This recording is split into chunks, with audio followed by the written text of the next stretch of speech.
کیا جو قبر میں موجود میت ہے اس کو خبر ہوتی ہے کہ میرے پیچھے کوئی آیا دعا کرنے کے لیے؟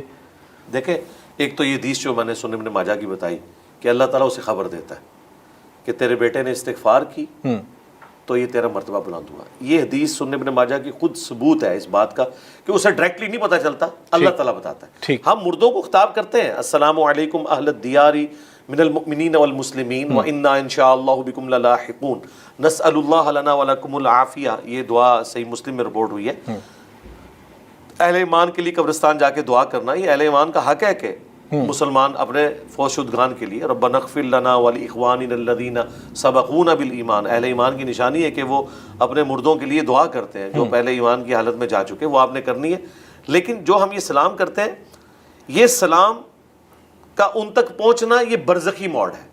اگر کوئی کہتا ہے کہ فزیکل پہنچنا ہے پھر اس کا لازمی نتیجہ ہے کہ جب وہ وعلیکم السلام کہتے ہیں نا تو ہمیں باہر آواز آنی چاہیے. ٹھیک, تو باہر تو نہیں آتی آواز. جی صحیح. اس طرح ہماری بھی اندر کوئی نہیں جاتی, بلکہ اللہ ہماری بات ان تک پہنچاتا ہے سوائے ان چیزوں کے جن کا استثناء ہے. جس طرح بخاری مسلم میں آتا ہے کہ جب مردے کو دفنا کے لوگ جاتے ہیں تو وہ ان کے قدموں کی آہٹ سنتا ہے, اس کی حسرت میں اضافے کے لیے کہ یہ چھوڑ کے چلے گئے, یا اہل ایمان کے لیے تسلی کہ دیکھو یہ تو چھوڑ کے چلے گئے تمہارے اعمال تمہارے ساتھ. سبحان اللہ. جو بخاری مسلم میں ہے کہ انسان کے 3 دوست ہیں, 2 باہر رہ جاتے ہیں, ایک ہی اندر جاتے ہیں. اعمال اندر جاتے ہیں, رشتہ دار اور مال باہر رہ جاتے ہیں. بالکل ٹھیک ہے. ایک بڑا اہم سوال یہ ہے کہ ہم جب جنازے کے موقع پہ دیکھتے ہیں کہ اکثر ایسا ہوتا ہے کہ اہل سنت کا جنازہ تو اہل تشیع بعد میں آتے ہیں. اہل سنت کے ہاں 4 تکبیرات ہیں اور اہل تشیع کے ہاں 5 تکبیرات ہیں. وہ 4 تکبیرات کر کے 1 تکبیر اپنا اضافہ کر کے وہ تو جنازہ پڑھ لیتے ہیں. لیکن بعض اوقات اگر ایسے کوئی فضا بن جائے کہ اہل تشیع جنازہ پڑھا رہے ہیں تو اہل سنت جنازہ پڑھنا ہے, تو جب وہ 4 تکبیرات ہو جاتی ہیں تو اہل سنت حضرات کیا کریں, پہلے سلام پھیر لیں یا انتظار کریں؟ نہیں, اہل سنت کے ابھی 5 تکبیر ہیں, 4 بھی ہیں 5 بھی ہیں. بخاری شریف میں 4 تکبیرات ہیں, مسلم شریف میں 5 ہیں. نبی الاسلام نے 5 تکبیرات. اہل سنت اپنے جنازوں میں پڑھتے ہیں؟ اہل حدیث تو 5 ہی کرتے ہیں. ہمارے استاد شیخ زبیر علی زئی صاحب کا جب جنازہ ہوا انہوں نے وصیت کی تھی کہ 5 تکبیرات ہوں گی, تو ان کے جنازے میں 5 ہوئی تھی. مولانا ساق صاحب کے جنازے میں 5 ہوئی تھی کہ تاکہ یہ مردہ سنت زندہ کی جائے. یہ صحیح مسلم میں ہے کہ نبی الاسلام نے 5 تکبیرات بھی پڑھی ہیں, 4 بھی پڑھی ہیں. اہل سنت کے یہاں دونوں روایتیں ہیں. لیکن جس علاقے میں یہ رائج نہ ہو چیز, اس رائج کو چھوڑیں, ہم نے تو ان متس کو توڑنا ہے. دیکھیں ہماری ماں ام حبیبہ جو حضرت معاویہ کی بہن تھی اور ام المومنین ہیں, جی, ان کے والد ابو سفیان فوت ہوئے. بخاری مسلم کے الفاظ ہیں جب 3 دن گزر گئے انہوں نے خوشبو لا کے جسم پہ ملی. اس زمانے میں عورتوں میں ایک رواج تھا کہ وہ رنگ دار خوشبو جسم پہ ملتی تھی. ٹھیک. تو لوگوں نے کہا آپ کا تو باپ فوت ہوا ہے. انہوں نے کہا میں نے اس لیے تو کیا ہے کہ نبی اسلام نے فرمایا تھا جو عورت اللہ اور یوم آخرت پر ایمان رکھتی ہے اس کے لیے یہ چیز جائز نہیں کہ وہ 3 دن سے زیادہ سوگ کرے سوائے اپنے خاوند کے مرنے کے اوپر, 4 مہینے 10 دن. تو میرا باپ مرا, آج 3 دن پورے ہوئے, میں نے اعلانیہ سوگ کے ختم ہونے کا اعلان کیا. حالانکہ یہ ضروری نہیں تھا. اللہ اکبر. یہ لوگ کہتے ہیں نا کہ انجینئر صاحب جان بوجھ کے اس طرح کی حرکتیں کیوں کرتے ہیں؟ ہم اس لیے کرتے ہیں تاکہ آپ کا دماغ کھولیں. یہ ہماری ماں کی سنت ہے. ہماری ماں کو کوئی ضرورت نہیں تھی کہ اپنے باپ کے مرنے کے 3 دن کے بعد وہ خوشبو ملتی, یہ بتانے. لیکن یہ ایسی چیز, اگر وہ چیز بھی جائز ہے, یہ بھی چیز جائز ہے. اگر یہ چیز کرنے سے معاشرے میں ایک نئی چیز, ایک نیا فتنہ جو ہے, وہ فتنہ تو وہ ہے معاشرے کے اندر جن لوگوں نے دین کو بگاڑ کے داخل کیا. ہم نے اس کے خلاف کھڑے ہونا ہے, تب چینج آئے گی نا. دیکھیں یہ ہماری مجرمانہ خاموشی تھی جس نے دین کو آج اس حد تک پہنچا دیا کہ دین کو لوگ جو ہے وہ گمراہی سمجھتے ہیں اور گمراہی کو دین بنا لیا ہوا ہے. نہیں, اب دیکھیں جب جنازہ کے اختتام ہوتا ہے ہمارے یہاں جو سب کانٹیننٹ ہے, پاکستان, انڈیا, بنگلہ دیش, یہاں پہ دونوں طرف سلام پھیرا جاتا ہے. حرمین شریف میں ایک طرف پھیرا جاتا ہے. تو اکثر یہاں پہ ہم دیکھتے ہیں جنازے پہ اگر ایک طرف سلام پھیر لیا جائے تو بعد میں پیچھے. جناب ہم نے تو اپنے سوا سارے پیچھے حنفی تھے, ہم نے ایک طرف سلام پھیر کے پورا بریف کر کے جنازہ اسی طریقے سے پڑھایا. کر لیں جو کچھ ہوتا ہے, کچھ بھی نہیں ہوتا بھائی. مجھے بتائیں جب یہ حنفی حضرات ہمارے حرمین جاتے ہیں تو امام کعبہ کو جا کے گریبان سے پکڑتے ہیں کہ آہستہ امین کو رفع دین چھوڑ دو, کرتے ہیں نا. تو ہمارا بھی رائٹ ہے کہ ہم کو قانون کا ڈر ہے. یہاں پہ بھی میں سمجھتا ہوں اس میں اہل حدیث سے بہت بڑی مس ہینڈلنگ ہوئی ہے. اہل حدیث نے جو کمپرومائز کیا بعض چیزوں کے اندر, وہ سنت پھر بیک فٹ پہ چلی گئی. لیکن سب نے نہیں. شیخ زبیر صاحب کے جنازے میں 1 سلام پھیرا گیا, مولانا ساق صاحب کے جنازے میں 1 سلام پھیرا گیا.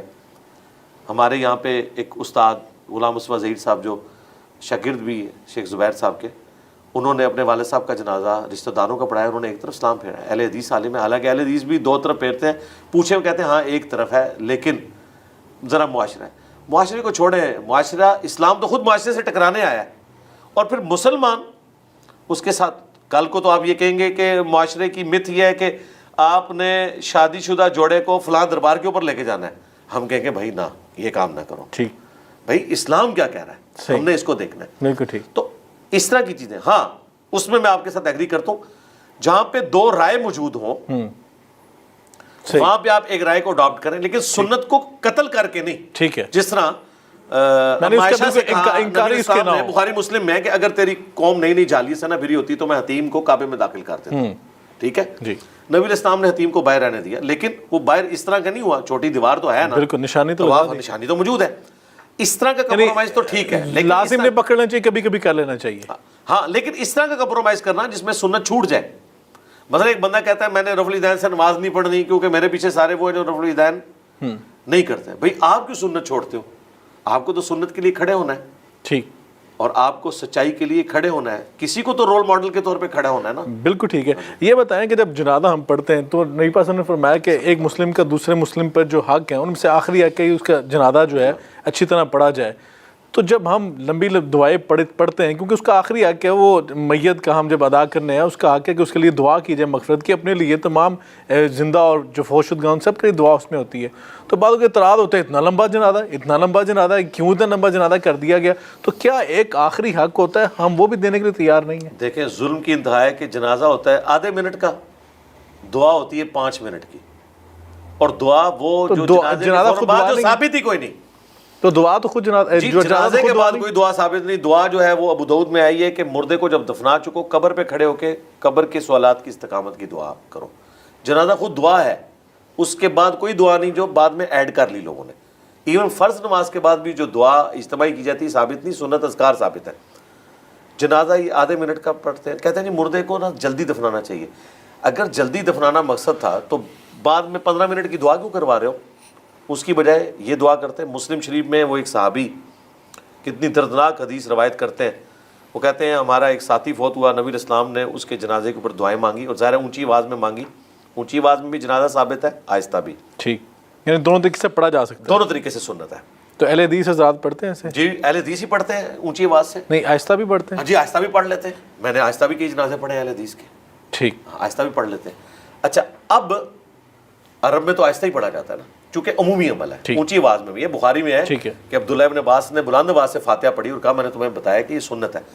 وہ صحابی کہہ رہے ہیں, مسلم شریف میں الفاظ ہیں کہ میں نے وہ ساری دعائیں حضور سے سن کے یاد کی اور میں نے تمنا کی کاش اس کی جگہ میری میت رکھی ہوتی, اور حضور یہ دعائیں مجھ پہ پڑھتے ہیں. اللہ اکبر. اب وہ ساری دعائیں اہل حدیث پڑھتے ہیں بلند آواز کے ساتھ, اگرچہ چند ایک لوگوں کو اس کا ترجمہ پتہ ہے, لیکن چلیں آمین کہہ کے وہ شامل تو ہو رہے ہیں. بالکل ٹھیک ہے. تو یہ ایک حق ہے مردہ کا, جو بخاری مسلم میں حدیث ہے کہ ایک مسلمان کے دوسرے مسلمان پہ 5 حقوق ہیں, ان میں سے ایک یہ ہے کہ اس کا جنازہ پڑھا جائے اور خلوص کے ساتھ دعا مانگی جائے, اور اس میں کوشش کرنی چاہیے جو قریبی رشتہ دار ہے وہ جنازہ پڑھائے.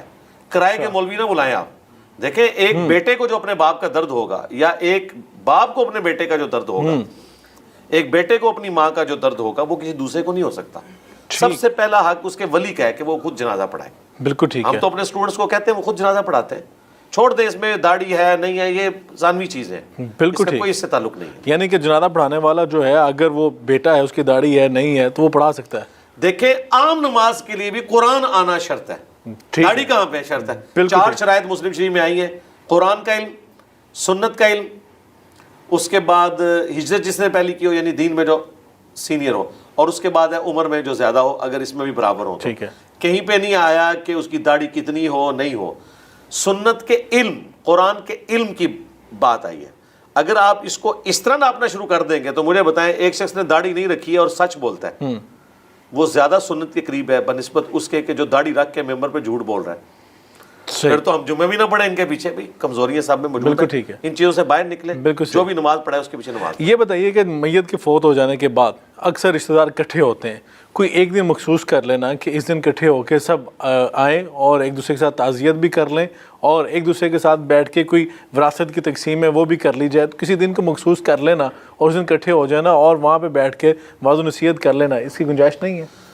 جو اس طرح کی وعظ و نصیحت ہے وہ تو میت کے اوپر ہے جنازے کے وقت, وہ آپ کریں. اس کے بعد 30 40واں جمعراتیں, یہ تو کسی کے ہاں بھی ثابت نہیں ہے, لوگ دیکھا دیکھی کر رہے ہیں سارے. ٹھیک. جو وراثت کی تقسیم ہے وہ تو قرآن میں رپورٹ ہوئی ہے، ظاہر ہے وہ تو آپ نے ایک آرگنائز طریقے سے خاص ایک دن مخصوص کر کے کیا جا سکتا ہے وراثت کی تقسیم کے لیے. بس جب رشتہ داروں کا کٹ ہو کہا جائے کہ دور دور سے آنے کہ بجائے اس کے ایک بندہ فلاں دن آ رہا ہے ایک فلاں دن آ رہا ہے. وہ تو کر سکتے ہیں. دیکھیں وہ جو مینیجریل ایشوز ہیں وہ تو آپ کر سکتے ہیں، لیکن یہ جو ایکٹیویٹی ہے، یہ والی ایکٹیویٹی کہ آپ نے اصالہ ثواب کے لیے لوگوں کو اکٹھا کر کے قرآن خوانی کروانی ہے.